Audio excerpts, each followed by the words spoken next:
Well, he did it. Donald Trump will be the 45th and 47th President of the United States as of January 20th, 2025.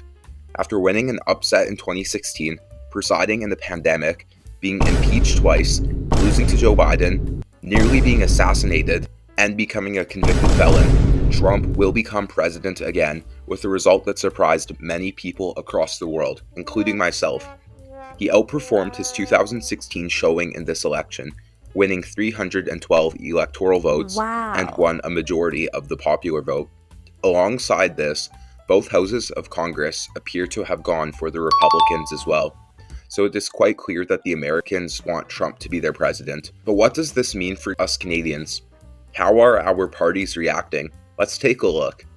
Early Wednesday morning, Prime Minister Justin Trudeau sent out a message on social media congratulating Trump on his win. While this message was quite gracious, Trudeau has made his opinions on the election quite clear by insinuating that Trump is some hateful populist leader and using this as an attack within Canadian politics. So these attacks might come to bite Trudeau in the butt come January 20th. Being the progressive leader he is, and given how things went in Trump's last term, the next little while could be very tense and interesting between Trudeau and Trump. Regardless, the basic line of Trudeau's team and cabinet have been, "We've done this before, so we'll do it again." His victory also earned a response from other party leaders. Pierre Poilievre sent a message congratulating Trump on his victory on social media. And the day before the election and in his message congratulating Trump, he made it quite clear what his relationship with the US would look like in terms of foreign policy demands. He criticized Trudeau for the fact that in 9 years of being Prime Minister, he saw softwood lumber tariffs reinstated and hasn't gotten them lifted during the Trump or Biden presidencies. Basically, Pierre made it clear that he doesn't care who the president is.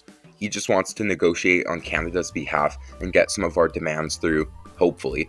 He also used Trump's victory as an excuse to attack the carbon tax. Think of anyone who would more favor quadrupling the carbon tax to 61 cents a litre in Canada than this Prime Minister. Right. Well, maybe there's one person. Right. I think perhaps President Trump wouldn't mind, because of course it will mean our trucking companies, our factories, our mines will all shut down and go south of the border where they will pay zero carbon tax. Yeah. Mr. Speaker, we have enough to worry about with President Trump potentially imposing tariffs on Canadian companies. Why would our government impose tariffs on ourselves? From the other party leaders, NDP leader Jagmeet Singh denounced Trump's win and said that Canadians were worried about Trump's win, and said that Trump's win would hurt Canadians and our economy, and that parties needed to work together to defend Canadian interests.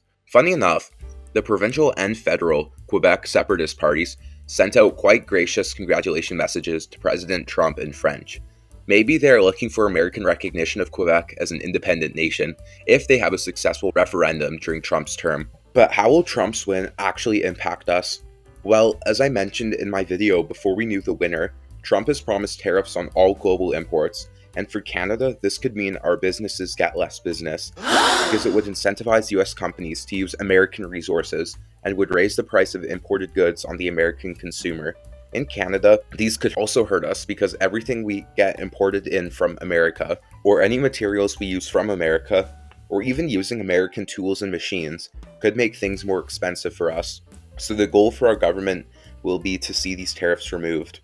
President-elect Trump has also signaled a wish to renegotiate the USMCA during his term. He wants to kick in the renegotiation provision of the USMCA, which is already due for a review in 2026. However, while this could put our government and foreign affairs ministry in the hot seat, it seems Trump's issue is more with Mexico and China, using them to get around US trade walls. A major example is the automotive market, where China will build factories in Mexico, assemble vehicles there, and then all of a sudden they have a USMCA free trade car. No! Trump as president will likely also make our next election a little bit more interesting. Trudeau could use Trump in the White House as a way to stir up anti-American sentiment and basically scare Canadians into voting for him, if he can convince them that Pierre is a Trump puppet. Will this work? Probably not.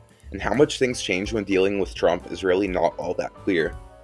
Something Trump might pressure Canada on is our military spending. Canada is one of the remaining nations at NATO that hasn't hit the 2% of GDP spending target. Trump has made it clear that he wants to see other nations at NATO spend more on defense, which is a sentiment that has been echoed by many European politicians. So this will be an area to watch as well. Overall, there's still a lot of unknowns about what a second Trump presidency will look like, but I want to know what you think. Do you think it's a good thing that Trump won re-election? How do you think this will impact Canada? Let me know in the comments down below, but I hope you enjoyed this video. If you did, please consider leaving a like and subscribing as it helps me out a lot. But apart from that, have a good rest of your day and see you.